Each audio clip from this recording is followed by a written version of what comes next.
آج ہم ایکسپلین کرنے جا رہے ہیں مووی کیپٹن امریکہ دی ونٹر سولجر کو۔ کیپٹن امریکہ کی کہانی اس مووی میں آگے بڑھتی ہے۔ یہ سٹوری ہے 2014 کی۔ سٹیو راجرز یعنی کیپٹن امریکہ جو کہ کچھ سال پہلے نیند سے جاگا تھا، وہ اب خود کو اس نئی دنیا میں ایڈجسٹ کرنے کی کوشش کر رہا تھا۔ سٹیو اب شیلڈ کا ایک ایجنٹ بن چکا تھا اور وہ اپنے ملک میں امن بحال رکھنے کا کام کر رہا تھا۔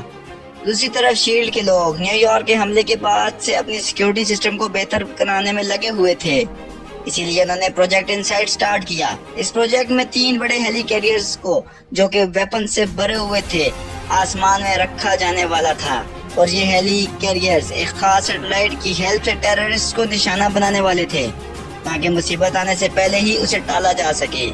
پر شیلڈ کے ڈائریکٹر نک فیوری کو یہ شک تھا کہ اس پروجیکٹ میں کچھ گڑبڑ ہے اور ان سے کچھ چھپایا جا رہا ہے، اسی لیے اس پروجیکٹ کی خفیہ انفارمیشن نکالنے کے لیے وہ نتاشا رومن کو کام پر لگا دیتے ہیں۔ پر یہ کام اتنا آسان نہیں تھا۔ پروجیکٹ انسائٹ کے جہاز سمندری جہاز پر تھے جس پر سیکیورٹی بہت ٹائٹ تھی۔ نک فیوری اس جہاز پر کچھ لٹیروں کو بھیج دیتے ہیں تاکہ یہ سب کا دھیان بٹ جائے اور نتاشا اس سیٹلائٹ کی فائلز کاپی کر سکے۔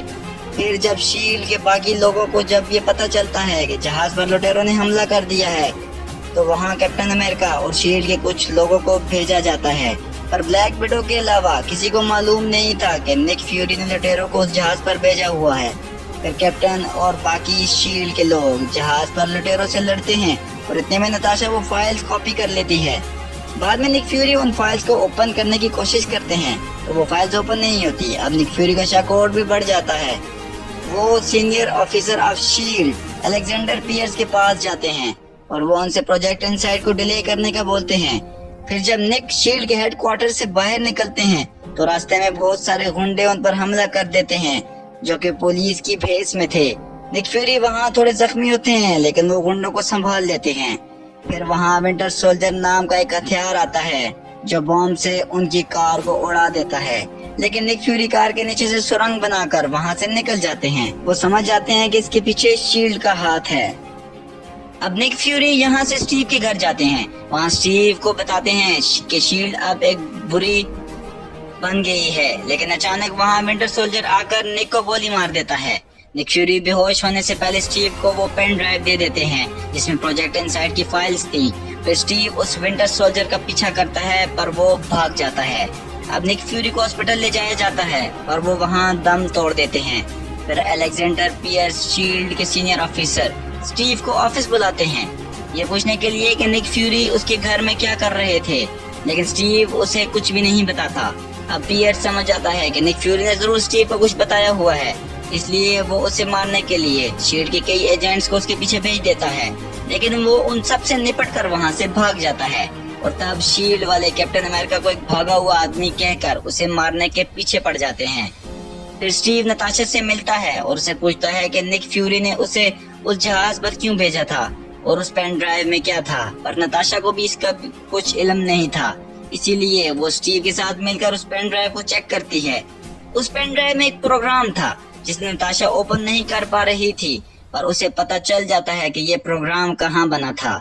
پھر سٹیو اور نتاشا نیو جرسی جاتے ہیں اس پروگرام کے بارے میں جاننے کے لیے۔ وہاں انہیں شیلڈ کا ایک پرانا اڈا ملتا ہے۔ وہاں پر جب نتاشا پین ڈرائیو لگاتی ہے تو وہاں رکھا ہوا سپر کمپیوٹر ایکٹیو ہو جاتا ہے۔ اس کمپیوٹر میں ڈاکٹر زولا کا دماغ تھا۔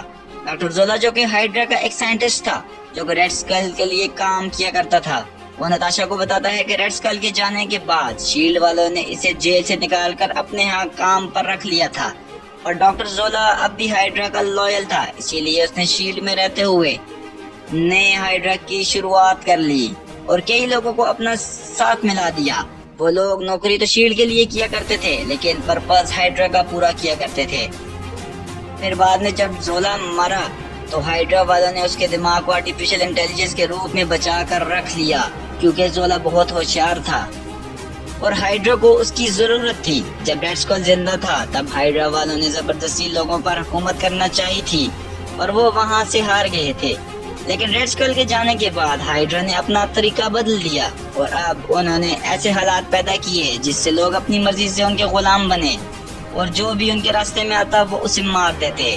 हाइड्रा का नया लीडर था अलेक्जेंडर पियर्स, और उसने जब देखा कि निक फ्यूरी हाइड्रा के नाम में रुकावट बन रहा है तो पियर्स ने उन्हें मरवा दिया, क्योंकि प्रोजेक्ट इनसाइड इस वक्त तक का हाइड्रा का सबसे बड़ा और खास मिशन था। डॉक्टर ज़ोला ने इसके लिए एक प्रोग्राम बनाया था। स्टीव और नताशा डॉक्टर ज़ोला से ये जानना चाहते थे कि ये प्रोग्राम करता क्या है। डॉक्टर ज़ोला ने उन्हें दूसरी बातों में लगाए रखा ताकि हाइड्रा वाले जहां पहुंच आएं, और इस बीच एक मिसाइल आकर वहां गिरता है जिससे वो सारी जगह तबाह हो जाती है। लेकिन स्टीव खुद को और नताशा को बचाने में कामयाब हो जाता है। अब स्टीव नताशा के साथ अपने एक नए दोस्त सैम विल्सन के पास जाता है, जो कि पहले एक मिलिट्री ऑफिसर था। सैम उन दोनों की मदद करता है और अपने घर में छुपा लेता है। फिर ये तीनों मिलकर शील्ड के एजेंट जेस्पर सेटवेल को किडनैप कर लेते हैं। जेस्पर भी हाइड्रा का ही एक एजेंट था। ये तीनों जबरदस्ती उससे ज़ोला के प्रोग्राम के बारे में पूछते हैं। ये इन्हें बताता है कि ज़ोला के प्रोग्राम से ही पता चलता है कि हाइड्रा के लिए कौन खतरा है, और प्रोजेक्ट इनसाइड आम लोगों की हिफाजत के लिए नहीं बल्कि हाइड्रा की हिफाजत के लिए बनाया जा रहा है। और उन हेलिकैरियर से हाइड्रा अपने सभी दुश्मनों को खत्म करने वाला था। फिर ये तीनों सेटवेल को लेकर शील्ड के हेडक्वार्टर्स जाते हैं ताकि प्रोजेक्ट इनसाइड को रोक सकें। वहाँ पियर्स को भी पता चल जाता है कि कैप्टन अमेरिका ने सेटवेल को किडनैप कर लिया है, और वो विंटर सोल्जर को भेजता है इनको मारने के लिए। विंटर सोल्जर उन तक पहुंचकर सबसे पहले सेटवेल को मार देता है, क्योंकि उसने हाइड्रा के सारे सीक्रेट्स खोले हुए थे। फिर वो अपने साथियों के साथ मिलकर स्टीव, नताशा और सैम पर हमला करता है। लड़ाई के दौरान विंटर सोल्जर का मास्क उतर जाता है और हमें यहाँ पता चलता है कि वो असल में स्टीव का पुराना दोस्त बकी बर्न्स था। 1945 में बकी ट्रेन से गिर गया था और सब ने मान लिया था कि वो मर चुका है, और बकी को हाइड्रा वालों ने बचा लिया था। ट्रेन से गिरने के बाद बकी का एक बाजू टूट गया था, इसलिए डॉक्टर ज़ोला ने उसे एक मेटल आर्म लगा दिया था। हाइड्रा वालों ने बकी की मेमोरी खत्म करके उसे एक सुपर सोल्जर बना दिया था और वो उससे गलत काम करवाने लगे। पिछले 50 साल से बकी हाइड्रा के दुश्मनों को मार रहा था, और हर मिशन के बाद बकी को बर्फ में जमा दिया जाता था, जिससे उसकी एज बढ़ती नहीं थी। स्टीव उसे पहचान लेता है, लेकिन बकी स्टीव को नहीं पहचान पाता।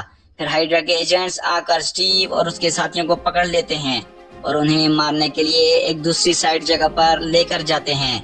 पर शील्ड की एक एजेंट मारिया हिल उन्हें वहां से बचाकर ले जाती है और उन्हें निक फ्यूरी के पास लेकर जाती है। निक फ्यूरी ने बस मरने का ड्रामा किया था ताकि हाइड्रा वाले उसका पीछा छोड़ सकें, और मारिया हिल ने निक फ्यूरी को खुफिया अड्डे पर छुपा लिया था। फिर सब मिलकर प्रोजेक्ट इनसाइड को रोकने का प्लान बनाते हैं। निक फ्यूरी ने इस काम के लिए 4 चिप्स बनाई हुई थी, जिससे उन हेलिकैरियर्स को कंट्रोल किया जा सकता था। वो चाहते थे कि हाइड्रा को यहीं बर्बाद करके शील्ड को बचा लें, लेकिन स्टीव जानता था कि इस तरह शील्ड भी इसके साथ बर्बाद हो जाएगी। फिर स्टीव एक म्यूजियम से अपना पुराना यूनिफॉर्म उठा के पहन लेता है, और सैम अपना पुराना मिलिट्री का फाल्कन सूट पहन लेता है, और ये अब शील्ड के हेडक्वार्टर्स जाते हैं। स्टीव वहाँ एक ब्रॉडकास्ट के थ्रू सबको बता देता है कि हाइड्रा ने शील्ड पर कब्जा कर लिया है, और प्रोजेक्ट इनसाइड से क्या होने वाला है ये भी बता देता है। फिर शील्ड के ऑनेस्ट एजेंट्स हाइड्रा वालों को गन पॉइंट पर रख लेते हैं, और वहाँ हाइड्रा के लोगों की तादाद ज्यादा थी, इसीलिए वो उन हेलिकैरियर्स को लॉन्च करने लगते हैं। अब स्टीव और सैम उन हेलिकैरियर्स में वो चिप लगाना शुरू कर देते हैं। तभी विंटर सोल्जर यानी बकी वहाँ आ जाता है और उन्हें रोकने लगता है। दूसरी तरफ वर्ल्ड सिक्योरिटी काउंसिल के लोग हेलिकैरियर्स की लॉन्च के लिए शील्ड के हेडक्वार्टर्स आए थे। उन्हें वहाँ पियर्स की असलियत पता लग जाती है, इसीलिए पियर्स उन्हें मारने की कोशिश करता है, और वहाँ ब्लैक विडो ने अपना रूप बदलकर काउंसिल का ही एक मेंबर की जगह ली हुई थी, इसीलिए वो बाकी लोगों को बचा लेती है, और वो शील्ड के कंप्यूटर से हाइड्रा की सारी फाइल्स इंटरनेट पर अपलोड करना शुरू कर देती है। ये वो इसलिए करती है ताकि दुनिया वालों को हाइड्रा की असलियत पता लग सके, और इस काम के लिए शील्ड के सीनियर ऑफिसर्स की जरूरत थी। फिर यहाँ निक फ्यूरी आते हैं और वो खुद का और पियर्स का बायोमेट्रिक्स डालकर सिस्टम को अनलॉक कर देते हैं, और तब शील्ड और हाइड्रा की खुफिया इंफॉर्मेशन इंटरनेट पर अपलोड हो जाती है। इसीलिए पियर्स गुस्से में आकर काउंसिल के मेंबर्स को मार देता है, और वो नताशा के सहारे वहां से भागने की कोशिश करता है, पर तभी निक फ्यूरी उसे गोली मारकर हलाक कर देते हैं। उधर स्टीव और सैम ने 2 हेलिकैरियर्स में वो चिप लगा दी थी, लेकिन तीसरे में लगाने में उन्हें मसला हो रहा था। बकी वहां आकर सैम का सूट तोड़ देता है और स्टीव को वो चिप लगाने से रोकता है। उधर हाइड्रा के लोग जोला के प्रोग्राम से लाखों लोगों को अपना निशाना बना लेते हैं और वो उन्हें मारने ही वाले होते हैं, लेकिन स्टीव वो आखिरी चिप तीसरे हेली में लगा देता है, जिसके बाद सारा कंट्रोल मारिया हिल के कंट्रोल में आ जाता है और वो उन हेली कैरियर्स को एक दूसरे का ही निशाना बनाकर तबाह कर देती है, जिससे वो तीनों तबाह हो जाते हैं और वो आसमान से गिरते गिरते शील्ड के हेडक्वार्टर्स को भी तबाह कर देते हैं। निक फ्यूरी और बाकी सब लोग वहाँ से निकल जाते हैं, पर स्टीव और बकी उस हेली कैरियर में ही फंसे हुए थे। पर बकी उसे पानी से बाहर निकाल देता है। उसे एहसास हो गया था कि स्टीव उसका दोस्त है, पर उसकी याददाश्त अब भी वापस नहीं आई थी, इसलिए वो इसको बचाकर वहाँ से चला जाता है। फिर कुछ दिन बाद स्टीव हॉस्पिटल में ठीक हो जाता है और अब पुलिस हाइड्रा के सभी एजेंट्स को पकड़ना शुरू कर देती है। निक फ्यूरी अब यहाँ से रोपोश हो गया था और बचे हुए हाइड्रा के लोगों को खत्म करने के लिए निकल पड़ा था। ब्लैक विडो ने शील्ड और हाइड्रा के काफी राज नेट पर खोल दिए थे, इसीलिए सरकार उससे बहुत सारे सवाल करने लगती है और उसे अरेस्ट नहीं किया जाता, क्योंकि दुनिया को अभी एवेंजर्स की जरूरत है।